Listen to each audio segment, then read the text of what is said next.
Surveillance video capturing a runway disaster in real time as a Learjet heading from Austin, Texas, landing at Scottsdale Municipal Airport, veers off the runway, crashing into a larger Gulfstream business jet parked nearby. Expect to go around, we just had an emergency. The National Transportation Safety Board already investigating. It appears that the left main gear failed upon landing, resulting in the accident. A large piece of that landing gear can be seen lying on the runway. Authorities say 5 people were involved in the crash. 1 person died. Representatives for Motley Crue frontman Vince Neil say the private jet belonged to the singer, but he was not on board. So I'm sure many of you may recall the February 2025 crash of the Learjet owned by Motley Crue frontman Vince Neil. The Learjet 35A, arriving from Austin, Texas, veered off the runway and collided with a parked Gulfstream G200. Neil wasn't on board. However, the 78-year-old veteran pilot Joe Vitoski was killed, and 2 passengers on Neil's plane were injured, including his girlfriend and another in the Gulfstream. However, back at the time of the crash, the NTSB issued a preliminary report after reviewing the data and video, speculating that the cause of the crash was a failure of the Learjet's landing gear.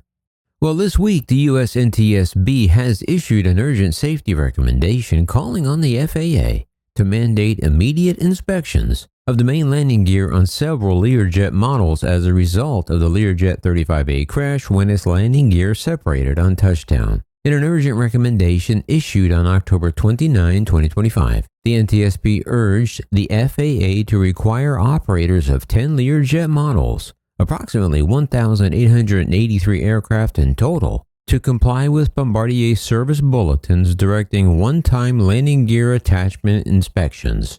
The affected types include the Learjet 23, 24, 28, 29, 31, 35, 36, 55, and 60. The NTSB also recommended that Learjet's manufacturer Bombardier revise maintenance procedures and add a mandatory visual check verifying that the trunnion pin and the retaining bolt are correctly positioned after gear-related maintenance. Without that step, the NTSB warned a mechanic could unknowingly misinstall the bolt, leaving the landing gear dangerously loose. Investigators determined that the Learjet's left main landing gear detached during landing after the retaining bolt failed to pass through the aft trunnion pin, a small but crucial connection that secures the gear to the airframe. The gear was found on the adjacent taxiway after the accident. Video of the approach reportedly shows the jet's left gear trailing aft before touchdown. The NTSB noted that the Scottsdale crash was not an isolated event either. The agency cited 3 previous crashes in 1995, 2001, and 2008, in which Learjet's main landing gear assemblies either collapsed or separated during landing due to similar installation errors. In each instance, the retaining bolt had been installed but was not actually engaged through the trunnion pin, leaving the gear effectively unsecured, even though the defect was nearly impossible to spot during normal inspections. While the NTSB can issue recommendations, it lacks the regulatory power to enforce them. So now it's up to the FAA to determine whether to follow through with an airworthiness directive, which would make the inspections mandatory.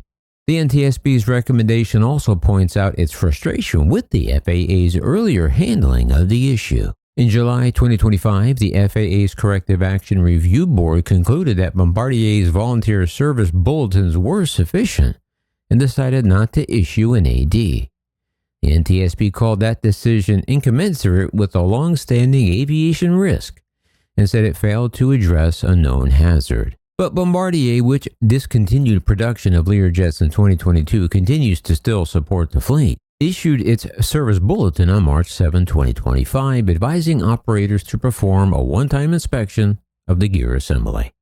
However, according to Bombardier, only about 12% of the affected aircraft have undergone the recommended check so far, a figure that the NTSB deemed far too low given the risks posed by potential failure. Until or unless the FAA issues an airworthiness directive, compliance with Bombardier's inspection bulletin remains technically just voluntary. However, for operators, the message from investigators is clear. Treat the inspection as a matter of urgency. The procedure is relatively simple and, according to the NTSB, can be completed in about 2.5 hours per aircraft. However, the agency emphasized that the misassembly is not detectable through routine pre-flight or visual walk-around inspections, meaning a missing retaining bolt engagement could go unnoticed, until it's too late with potentially catastrophic results. The final accident report on the Scottsdale Learjet crash, listed as case WPR25FA088, is expected in 2026. In the meantime, the NTSB said its urgent recommendation is intended to prevent another loss of life stemming from a preventable maintenance error. Well, that'll wrap it up for this video. Not a long one, but an informative one. And as always, please be sure to lend your voice to the conversation and let me know down below. And like if you do, subscribe if you'd like to. And until next time, as always, this is Maximus,